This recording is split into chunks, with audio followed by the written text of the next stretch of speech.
Welcome welcome welcome.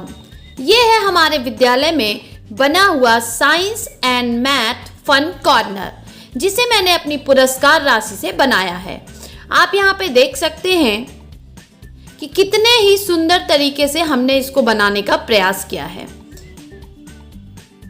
यहाँ पर हमने इसमें छोटे छोटे प्रोजेक्ट्स लगाए हैं और मैं आपको दिखाना चाहूँगी कि हमारी पुरस्कार राशि 25,000 में कुछ और पैसे मिलाकर हमने इस साइंस एंड मैथ लैब का निर्माण अपने विद्यालय में किया है। इसको बनाने का मेरा उद्देश्य यह था कि हमारे विद्यालय में बच्चे छोटे छोटे साइंस के एक्सपेरिमेंट्स पहले से कर रहे थे। उन एक्सपेरिमेंट्स को और नेक्स्ट लेवल पे करने के लिए उन्हें एक्सपोजर मिले, इसलिए मैंने इस लैब का निर्माण करवाया है। इसके द्वारा वे विज्ञान और गणित के क्षेत्र में आगे चलकर अपना और हमारे विद्यालय का नाम रोशन करेंगे। इसके लिए मैंने एक शीशे की अलमारी ली, कुछ फर्नीचर्स का निर्माण कराया है, कुछ मॉडल्स हमने खुद बनाए हैं और कुछ मॉडल्स हमने ऑनलाइन भी मंगाए हैं। इसके साथ ही हमने दीवार पर एक सुंदर कार्टून वाली पेंटिंग करवाई है, ताकि बच्चे इसको देखते ही एक्सपेरिमेंट्स करने के लिए प्रेरित हो उठें और उनमें एक्सपेरिमेंट्स करने की भावना जागे। जैसा कि हम जानते हैं, करके सीखना सीखने का सबसे अच्छा मेथड है और मेरा मोटो भी है science and math by fun and activities. तो ये कॉर्नर उसी उद्देश्य के तहत डेवलप किया गया है और यहाँ पर हमने बहुत से छोटे छोटे एक्सपेरिमेंट्स और प्रोजेक्ट्स बनाए हैं। जैसा कि मैं आपको दिखाना चाहूँगी, सबसे पहले ये एक मोबाइल प्रोजेक्टर बनाया है हमारे बच्चों ने।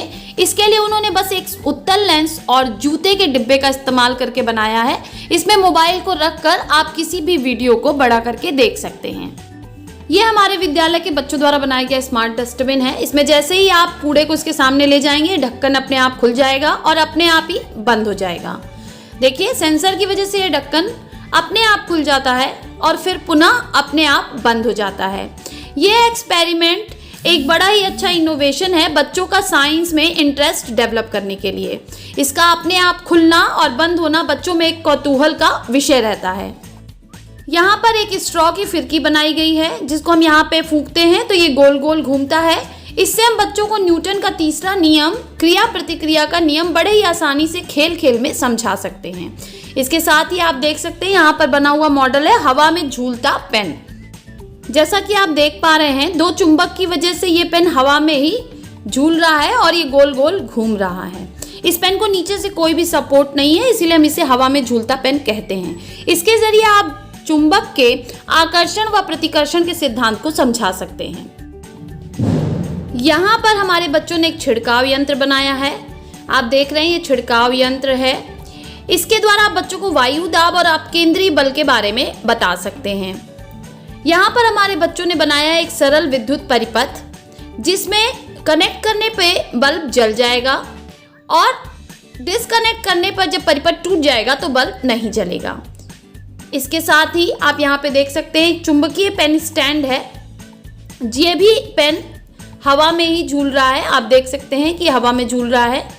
इसके जरिए हम बच्चों को बड़े ही आसानी तरीके से चुंबकीय बल, चुंबकीय ध्रुव, आकर्षण व प्रतिकर्षण, घर्षण व संतुलन के सिद्धांत को समझा सकते हैं। ये बच्चों द्वारा बनाया गया वाटर टैंक अलार्म है।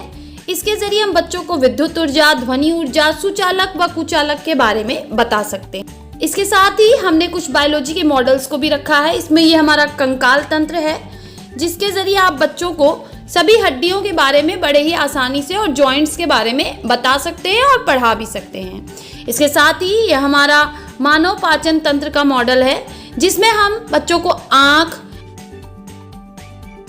थोड़ा सा मस्तिष्क के बारे में, आप देख सकते हैं कि यहाँ पे हृदय के बारे में भी दिया हुआ है, आप उसके बारे में भी बता सकते हैं और संपूर्ण पाचन अंग को बड़े ही आसान तरीके से बच्चों को समझाया जा सकता है। इसके साथ ही हमारे बच्चों ने साधारण विद्युत परिपथ भी बनाया है। ये आप देख रहे हैं कि स्ट्रॉ का हेलीकॉप्टर बनाया है, जिसके द्वारा न्यूटन के तीसरे नियम, बर्नौली के सिद्धांत, दाब और बलागुण यानी टॉर्क को भी समझाया जा सकता है। साथ ही साथ हमारे पास दो स्पेसिमेन भी हैं, जिसमें एक वाटर प्लांट हाइड्रिला है और दूसरा स्टार फिश है। बच्चे अक्सर पूछते हैं कि क्या स्टार फिश मछली है, तो इसको दिखा के हम बड़े आसानी से बताते हैं कि ये मछली नहीं है। इसके साथ ही हमने दो माइक्रोस्कोप भी लिए हैं, जिसके जरिए हम बच्चों को स्लाइड से पढ़ाते हैं और ऐसी चीज़ें दिखाते हैं जो बच्चे अपनी आंखों से नहीं देख सकते हैं। कुछ स्लाइड्स हमने खुद बनाई हैं और कुछ स्लाइड्स हमने रेडीमेड मंगाई हुई हैं। इससे बच्चों को काफ़ी हेल्प मिलती है सूक्ष्म जीवों को समझने में। इसके साथ ही यहाँ पर कुछ केमिस्ट्री के इक्विपमेंट्स हैं, जिसमें सबसे इम्पॉर्टेंट हमारी पृथककारी कीप है। एक हमारे पास ये आप देख रहे हैं कि स्टैंड लगा हुआ है, जिस पे हम डिफरेंट एक्सपेरिमेंट्स को करते हैं। और इसके साथ ही आप देखेंगे यहाँ हमारे बच्चों ने स्ट्रॉ की बांसुरी बनाई है, जिसके ज़रिए हम बच्चों को वायु दाब, कंपन, ध्वनि, आवृत्ति व आयाम को बड़े ही आसानी से बता सकते हैं। ये बच्चों द्वारा बनाया गया डीसी मोटर है, जिससे बच्चे विद्युत चुंबकत्व, विद्युत चुंबकीय प्रेरण, यहाँ तक कि फ्लेमिंग के बाएं हाथ के नियम को भी हम उन्हें समझा सकते हैं, जिससे उन्हें आगे के क्लासेस में पढ़ना है। यहाँ बच्चों द्वारा बनाया गया होमोपोलर मोटर है, जिससे आप रासायनिक ऊर्जा का गतिज ऊर्जा में परिवर्तन बच्चों को बड़े ही आसान तरीके से समझा सकते हैं। इसके साथ ही हमारे बच्चों ने यहाँ विद्युत चुंबक का भी निर्माण किया है। इससे खेलने में बच्चों को बहुत मज़ा आता है। ये हमारे कुछ वायु दाब और पंप के मॉडल्स हैं। आप देखेंगे कि यहाँ पर एक सिंपल वायु दाब का मॉडल है हमारा। ये एक और हमारा वायु दाब का मॉडल है, जिससे हमने गेम भी कराया हुआ है अपने वीडियो में। और ये एक साधारण पंप का सिद्धांत है। इससे आप बच्चों को बड़े ही आसान तरीके से फिजिक्स के कॉन्सेप्ट्स को समझा सकते हैं। यहाँ पर हमें विज्ञान किट में मिली हुई कुछ सामग्रियाँ रखी हुई हैं, जिसका प्रयोग हम समय समय पर एक्सपेरिमेंट्स में करते रहते हैं। जैसा कि आप सभी देख रहे हैं कि यहाँ पर हमने बहुत ही कम धन खर्च करके एक science and math lab develop किया है। इसके लिए मात्र हमने 35,000 रुपये खर्च किए हैं, जिसमें विज्ञान अलमारी, 2 संयुक्त सूक्ष्मदर्शी, प्रयोगशाला फर्नीचर, प्रयोगशाला वॉल पेंटिंग और प्रयोगशाला सामग्री जो आप यहाँ देख रहे हैं, इनकी खरीदारी हमने की है और कुछ हमने खुद 0 इन्वेस्टमेंट के जरिए बनाया हुआ है। तो आप देख रहे हैं मेरा ये प्रयास जो मैंने करने की कोशिश की।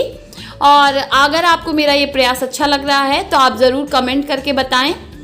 और इस तरह से आप अपने विद्यालय में भी बहुत कम लागत में एक छोटे से प्रयास के द्वारा बच्चों को ये गिफ्ट कर सकते हैं।